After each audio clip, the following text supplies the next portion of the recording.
Olá pessoal, vamos dar continuidade aí aos nossos resumos teóricos. Vamos fazer aqui um dos resumos mais importantes aí da parte cinemática, que é o movimento retilíneo uniformemente variado. Conhecido normalmente como MOVE, tirando esse R aí. Bem, esse movimento retilíneo uniformemente variado, como o nome está dizendo, ele vai variar uniformemente, não é variar de qualquer jeito. Então imagine que isso aqui seja um plano inclinado, e aí eu vou soltar essa bolinha. A gente sabe que num plano inclinado, a bolinha vai ficando cada vez mais rápida. Aí suponha, por exemplo, que isso aqui é o instante 0, o instante 1, o instante 2 e o instante 3. E as velocidades aqui, ó, suponha que essa velocidade inicial era 0, essa velocidade aqui passou a ser 2, essa aqui passou a ser 4 e essa aqui passou a ser 6. Existe uma lógica aí no aumento da velocidade. O tempo está passando de 1 em 1 segundo e a velocidade está aumentando de 2 em 2 metros por segundo. Isso significa que a aceleração é 2 metros por segundo ao quadrado. Isso quer dizer que a forma como a velocidade está variando é, a cada segundo, a velocidade está aumentando de 2 em 2. Então, a forma como está variando é constante. Então, quando a gente diz que o movimento ele é retilíneo uniformemente variado, a gente diz que a velocidade dele varia sempre da mesma maneira. Em outras palavras, é dizer que a aceleração tem sempre o mesmo valor. Então, o movimento retilíneo uniformemente variado, existe algo constante. E essa coisa constante é a aceleração. Claro que ela não pode ser zero, porque se a aceleração fosse zero, era aquele primeiro assunto, que é o movimento retilíneo uniforme. Então, a grande característica do movimento retilíneo uniformemente variado é que ele possui a aceleração constante. E aí é possível deduzir que quando tem aceleração constante, a gente consegue obter 3 equações que resolvem praticamente todas as questões aí de movimento retilíneo uniformemente variado, que eu tenho certeza que você já estudou, pode estar até esquecidinho. Nós temos a conhecida equação de Voigt, nós temos aqui ó, a equação de Sauveton e nós temos também a equação de Torricelli, V ao quadrado V0 mais 2A delta S. Alguns livros universitários colocam mais 2 fórmulas, mas a gente não precisa. Essas 3 equações a gente resolve qualquer tipo de problema algébrico. Existem umas questões que a gente precisa saber umas propriedades de gráfico. A gente vai ver daqui a pouco. Mas você precisa memorizar essas expressões. Não tem como aprender mecânica sem saber essas equações. Isso aqui é o berço da mecânica, vamos dizer assim. Então, ó, VV0 mais AT é uma equação, é uma função do primeiro grau. A do Sauveton é uma equação do segundo grau. A gente já sabe que se é do primeiro grau é uma reta e se é do segundo grau é uma parábola, ok? Então, como é que a gente faz para resolver problema? Resolvendo. A melhor maneira de aprender a teoria é fazendo questões. Se você consegue resolver questões é porque você já está sacando a teoria. Então, ó, aqui é um jogo de o que é que eu tenho, o que é que eu quero e o que é que eu faço.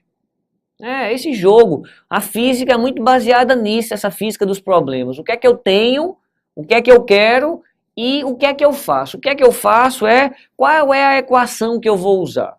Normalmente, quando a gente não tem tempo, a gente joga nessa equação aqui de Torricelli. Quando a gente não tem a velocidade final, a gente também joga aqui ó, nesse Sauveton, porque ela não tem velocidade final. Quando a gente não tem distância, a gente joga em Voigt. Às vezes tem que fazer uma casadinha, tem que pegar 2 para sair o que a gente quer. E aí a prática das questões vai fazer você ficar cada vez mais ligado. Então a ideia é resolver exercícios algébricos para poder aprender a utilizar essas equações. Não tem grandes malícia não, é treino. Mas além das equações, como a gente está falando, tem as propriedades relacionadas aos gráficos. Então, como a gente falou aqui, ó, o gráfico da velocidade em função do tempo, que está associado à nossa formulazinha de Voigt, é uma função do primeiro grau, onde esse valor aqui representa a velocidade inicial. A gente pode pegar 2 propriedades desse gráfico. Quando você pega a área formada por esse gráfico, a gente já falou anteriormente que a área de um gráfico V versus T fornece para a gente o ΔS. E se a gente pegar a inclinação dessa reta aqui, ó, isso é ΔV e simultaneamente isso aqui é ΔT. E o ΔV com ΔT, a gente consegue achar a aceleração.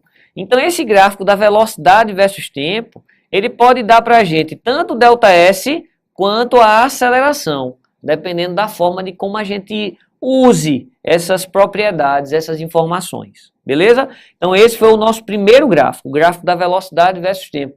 Bem, temos mais dois gráficos. O segundo gráfico que eu vou comentar aqui é o gráfico de como é que a aceleração varia no tempo. A gente já comentou que a propriedade do movimento retilíneo uniformemente variado é que essa aceleração é uma constante. Então o gráfico de uma constante é uma reta horizontal. Pode ser uma reta horizontal positiva ou negativa, mas é uma reta horizontal. Nesse caso aqui, a aceleração é positiva. O que você tem que saber é que essa área também fornece algo para você. Essa área fornece a variação da velocidade.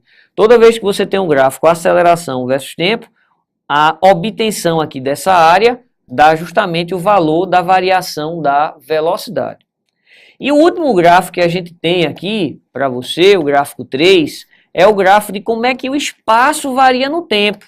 Então, o espaço varia no tempo, eu já sei que a fórmula é a fórmula do sorvetão. E a fórmula do sorvetão é uma função do segundo grau. E se é uma funçãozinha do segundo grau, é a nossa parábola. Então, suponha essa parábola, por exemplo. Aí aqui, ó, são as raízes dessa parábola. Raízes, se eu colocar aqui T1 e colocar aqui T2, para eu achar T1 e T2, T1 e T2, para achar, a gente tem que dizer que esse S é zero. Quando eu faço S igual a zero, eu encontro T1 e encontro T2. Outra informação muito útil, quando a parábola é para cima, é porque o A de aceleração nesse caso é positivo. E a outra informação é o vértice. Perceba que aqui, ó, o espaço está diminuindo. Então essa banda aqui, ó, da esquerda, como o espaço está diminuindo, o movimento é retrógrado. Aqui, como o espaço está aumentando, o movimento é progressivo. E esse lugar, ele inverte o movimento. Porque se ele tem velocidade negativa e passa a ter velocidade positiva, é porque nesse momento ele inverteu o movimento. Inverter o movimento quer dizer velocidade nula. Então fique atento que sempre nesse gráfico, ó, da parábola, no vértice significa que a velocidade no vértice é zero. Não tem propriedade de área, não tem propriedade de obter delta tal, não tem. O que a gente tem que fazer agora é treinar vários gráficos para você poder sacar como mexer com essas informações. Esse cara aqui é o S0, sim, daí o que é que eu faço? A melhor forma para aprender é ver questões resolvidas. E a partir disso você vai, ó, praticando essas questões e aí vai começando a sacar. O resumo foi um resumo curto, ó. É um dos assuntos mais importantes que a gente fez foi, meu irmão, movimento uniformemente variado, a aceleração é constante. Vamos dizer assim, tudo que é questão algébrica tem que sair por essas três fórmulas. Uma delas, ou junta duas para poder, e tem as propriedades gráficas. Gráfico da velocidade, gráfico da aceleração e o gráfico do espaço. Espero que você pelo menos tenha achado simples, mas não se iluda achando que vai fazer tudo que é questão. Precisa olhar questões resolvidas e a partir desse aprendizado das questões resolvidas, tentar fazer questões sozinho. Beleza? Valeu então!